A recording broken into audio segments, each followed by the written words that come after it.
সাহাবায়ে কেরামদের যুগ ছিল নেকির প্রতিযোগিতা, কে কত নেকি করবে সেটার প্রতিযোগিতা ছিল। কিন্তু এখনকার জামানা হয়ে গেল গুনাহ কার থেকে বেশি কে করতে পারবে। আমার যুবক ভাইয়েরা, আল্লাহর নবী নামাজ পড়তো, যার গুনাহ ছিল না। আম্মা জান আয়েশা বলেন, পৃথিবীর মানুষেরা রে, আমার নবী যখন নামাজে দাঁড়াইতো অথবা নবী যখন সিজদায় যাইতো, আমি আয়েশা মাঝে মধ্যে ভয় পাইতাম। এতটাই ভয় লাগতো, আমি মাঝে মধ্যে নবীরে ধাক্কা দিতাম অথবা পায়ে চিমটি দিতাম। আমার ভয় লাগতো যে এত লম্বা কি সিজদা দেয় নাকি, নবী নাকি আবার দুনিয়ার থেকে বিদায় হয়ে গেল। আম্মা জান আয়েশা বলেন, পৃথিবীর মানুষের এত লম্বা সিজদা পয়গম্বর দিত, আমি ভয় পাইতাম নবী কি দুনিয়ার থেকে বিদায় হয়ে গেছে নাকি। মাঝে মধ্যে এত লম্বা সিজদা নবী দিত, এত লম্বা রুকু দিত, আর নবী এতক্ষণ দাঁড়ায় থাকতো। আম্মা জান বলেন, নবীর পা গুলি ফুলে যাইতো, রক্ত জমাট হয়ে যেত, এত লম্বা সিজদা দিত রে। আর আমরা যখন মসজিদে গিয়ে নামাজ পড়ি, বোঝা যায় আমাদের শরীরে কারেন্টের সুইচ লাগানো, কম্পিউটারের সাহায্যে নামাজ পড়ে,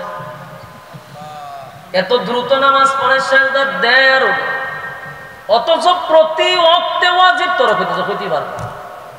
আমি নিজের চোখকে কত মুসল্লি দেখলাম, বছরের পর বছরের পর বছরের পর এমন নামাজই করতেছে, হায় রে তাকায় আফসোস করি। বলিও অনেক সময় যে চাচা এইভাবে পড়লে হবে না, ওয়াজিব তরক করছে। রুকুত গিয়া সোজা হইয়া দাঁড়ানোটা হলো ওয়াজিব, কিন্তু দেখা যায় বেখা ওই সাজা যায়, সোজা হয় না। আবার সাজদার থেকে এক সাজদার থেকে ওইটা সোজা হইয়া বসা হইল ওয়াজিব, কিন্তু দেখা যায় বেখা ওই আরেকবার সাজদায় চলে যায়, ওয়াজিব শেষ। এইভাবে নামাজ পড়তেছে বছরের পর বছর, নিজের মুসল্লি দাবি করে, আল্লাহর আদালতে তার নাম বেনামাজির খাতায়, বলতে পারে না। আম্মা জান আয়েশা বলেন, নবীজি এত লম্বা সিজদা দিত, মাঝে মধ্যে ভয় লাগতো। যুবক ভাইরা আমার, শুধু তাই না, আম্মা জান আয়েশা বলেন, আমি মাঝে মধ্যে আশ্চর্য হয়ে যেতাম। একদিন আম্মা জান বলেন, আমি দেখি আমার পিঠে ভিজা ভিজা লাগে, পানি পড়ছে, এমনটাই মনে করে আমি লাফ দিয়ে উঠছি। ঘটনা কি রে, পানি কিভাবে বিছনায় পড়ে গেল, আমার নবীর তো কষ্ট হবে।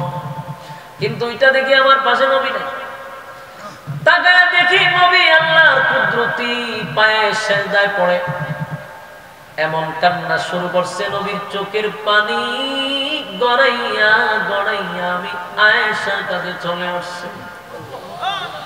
নবীর চোখের পানি আয়েশার বিছনা ভিজায়া দিছে গো। আম্মা জান আয়েশা বলেন, নবী গো, সামনেও গুনাহ নাই, পিছনেও আপনার গুনাহ নাই, এত কান্না কেন কান্দেন? নবীর চোখ দিয়া এত পানি ফলাইতেন সিজদায় গিয়া, এত ধীরে ধীরে নামাজ নবী পড়তেন। আর আমাদের নামাজ দেখলে শয়তানেও ডিস্কো মারে, এটা কোন ধরনের নামাজ পড়ে। যুবক ভাইরা, আল্লাহর নবী নামাজে দাঁড়াইলে চেহারা লাল হয়ে যেত। একবার মসজিদে নববীর মধ্যে, পয়গম্বর মসজিদে নববীর মধ্যে, সাহাবায়ে কেরামরা বসে রয়েছে সবাই নবীর অপেক্ষা, কারণ তখন ছিল যে নেতা হবে সেই নামাজ পড়াবে। আমার কথা কি বুঝতেছেন? তখন কোন ইমাম নির্ধারিত ছিল না যে অমুকে নামাজ পড়ে, যে নেতা সেই ইমাম। আর ইমাম শব্দের অর্থই তো নেতা। আমরার দেশে ইমাম সাহেবকে শুধু নামাজ পড়ানোর জন্যই রাখছে। অথচ উচিত ছিল যেই মহল্লার যেই ইমাম, সে আপনার এলাকার নেতা, যত বিচার আছে সব ইমামে করবে, যত দরবার আছে সব ইমাম শেষ করবে, এটা ছিল ইমামের দায়িত্ব। আল্লাহর নবী ছিল নেতা, দেশের রাষ্ট্রনায়ক ছিল, দেশের প্রেসিডেন্ট ছিল পয়গম্বর। আবার একই সাথে মসজিদে নববীতে ইমাম ছিল।